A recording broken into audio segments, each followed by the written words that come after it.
VDQA Part 4, and this is the final part.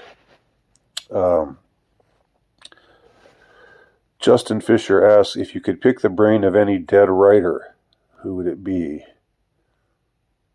Pick the brain. I don't know what, like, pick the brain as far as just have a conversation with, or like, I don't see picking the brain of, I don't see like learning strategies, if that's what you're trying to ask by using the phrase picking the brain, or if you just mean like meeting and having a conversation with. I can think of many that I would enjoy speaking with. Probably my favorites would be the ones that I gravitate towards, like Dostoevsky, Kierkegaard, T.S. Eliot. Chesterton would probably be a jolly fellow to talk to. C.S. Lewis, certainly. And I don't know. Beyond that, I'm pretty open. But I don't know if like picking their brain in order to find new ways of writing. I don't think. I wouldn't think of it that way. I would just think of it more like hearing from them, and maybe talking shop, I guess. I don't know. Are you working on it? Justin also asks, are you working on any new work or works of fiction? Yes, I'm working on a series of thematically related short stories right now, and they will be published soon. I won't say anything more about it now, besides that, but just to whet your appetite. Touching my tongue doesn't really work because it's wet, W-H-E-T, although tongue, your appetite, maybe it does work. Your tongue is where you taste things. I don't know. Apricus, when do you decide to peruse a topic for your fictions? I suppose many ideas come to mind for an author. You have to choose, right? Well, I find that my subjects more choose me. It's like something stands out as really interesting, really compelling. It's the muses again. It's again why it's not mere sublimation, although certainly you harness your unconscious, if you want to put it that way. I prefer Jung's way of looking at things to Freud's. It's all about drives. It's all about satisfying drives. It's all about repression and sublimation. And for Jung, it's more about accessing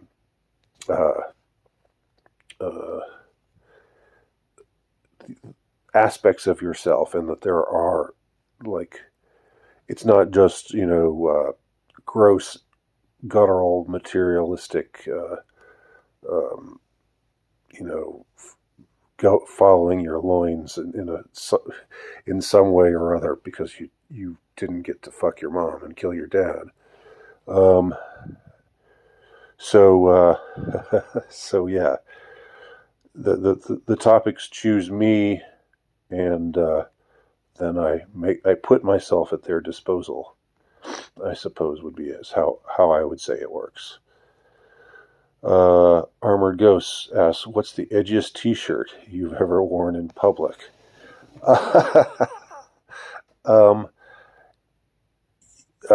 Probably my God Hates Feds is that's probably as edgy as I've gotten.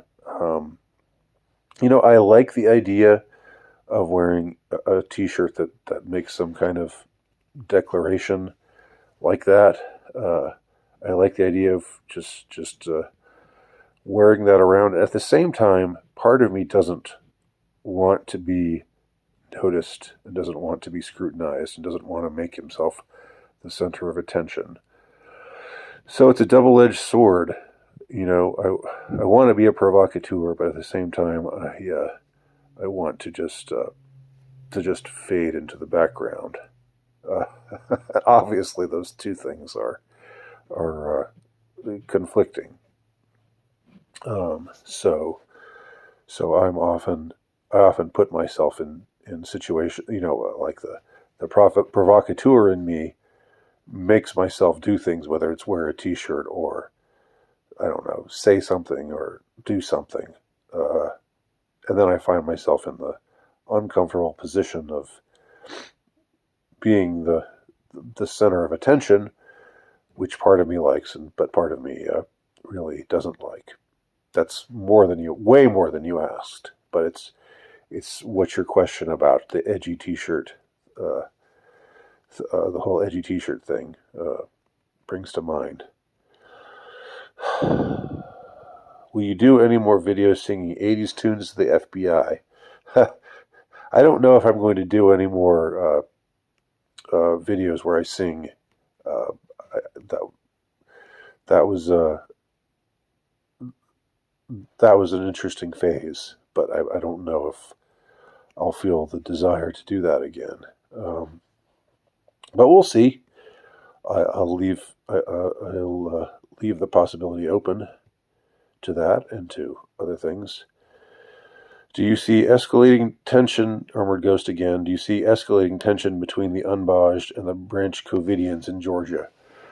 Where I'm at in Georgia, things are pretty mellow. I've never really been, I've said this before, even when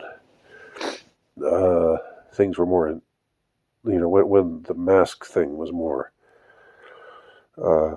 prevalent, I never got accosted by anybody. Like when I would go to the mall and not wear a mask and everybody else was wearing a mask, I very rarely, if ever, had anyone, take me to task. As far as there are far fewer quote unquote Karens out there, and whatever the male equivalent of the Karens are, there are far fewer of them, and many more people who just are going along to get along, but don't really give a shit. And you'll if they see you and you're not doing what they're doing, they don't think twice about it. They're just they mind their own business, and I mind mine, and that's fine. And that's what I find things to be like. Now, when I go to Atlanta, especially when I go to my parents' neighborhood, where which is near Emory University, where everybody's liberal and everybody's got virtue signaling road signs, or yard signs. Then I feel more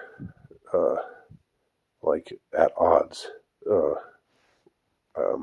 there was one time when where I went, when I don't know if it would be like this now, but like a year ago when I went to a church when I was in Atlanta, and they were they were way too they were breathing down my neck, saying, you need to wear a mask, you need to wear it over your mouth and nose, and you're just really getting on my case. And I just did a U-turn and walked on out of there. But most of the time, no. Things have been pretty mellow here. It's more, you get more worked up about what you see going on the internet than what you see or experience in everyday life. Now, I mean, they still, I think most school kids still have to wear masks in Georgia, I believe. I think that's always been a crock. I've always hated that, and there's a lot more that I hate.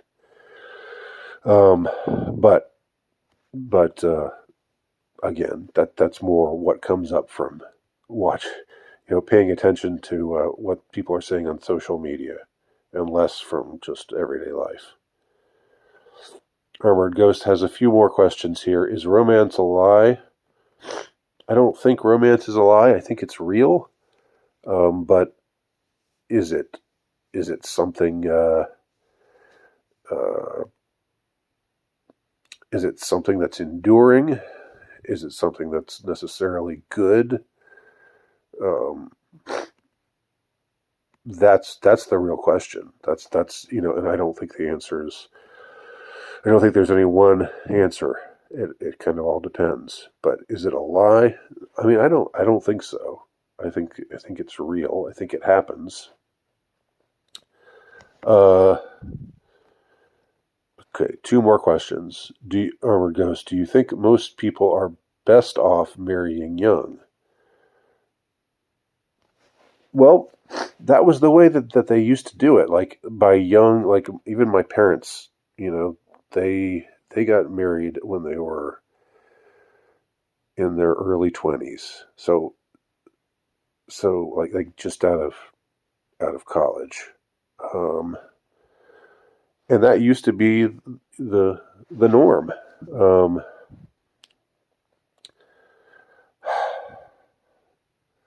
I think things were better when that was the norm, but I don't know. I can't speak to what's best for most people.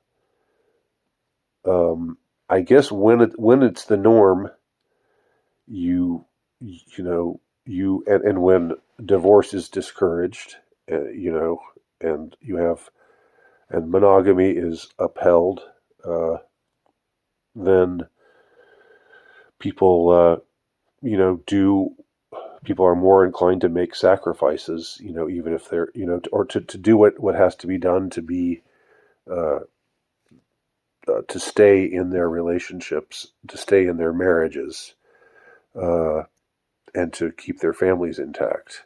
That's really for the good of society. But, that doesn't mean everybody has to do it. It doesn't mean everybody has to marry young. It doesn't mean everybody has to get married at all.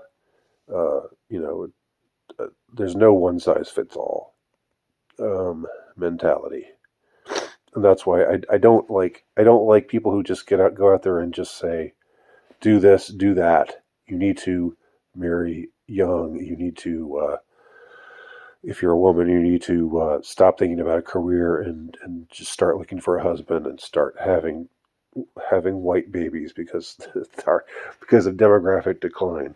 I don't like that one size fits all mentality. Everybody's here. We've all got our own path to tread. Um, so while I would say generally, societally, it's better off. Things are better off. Things were better off when people were marrying young. Uh, I wouldn't say that on a personal level is necessarily true. Final question. Do you think modern society has become too complex for normal people to be content and motivated? Has it become too complex? Is that the problem? I think the problem is not the lack of simplicity, but just the draining of spirituality, and uh, the materialism and consumerism and valuing all the wrong things. Uh, the just I think it's like the fact that our priorities are all screwed up because they've been screwed up because the those who have the power to influence our minds have intentionally screwed things up for the rest of us, and that's not a conspiracy theory. That's what's happening. So, on that note, I will end. On that happy note, I will end my Valentine's Day Q&A. Thanks to everyone who wrote me questions. Hope my answers were at least slightly interesting.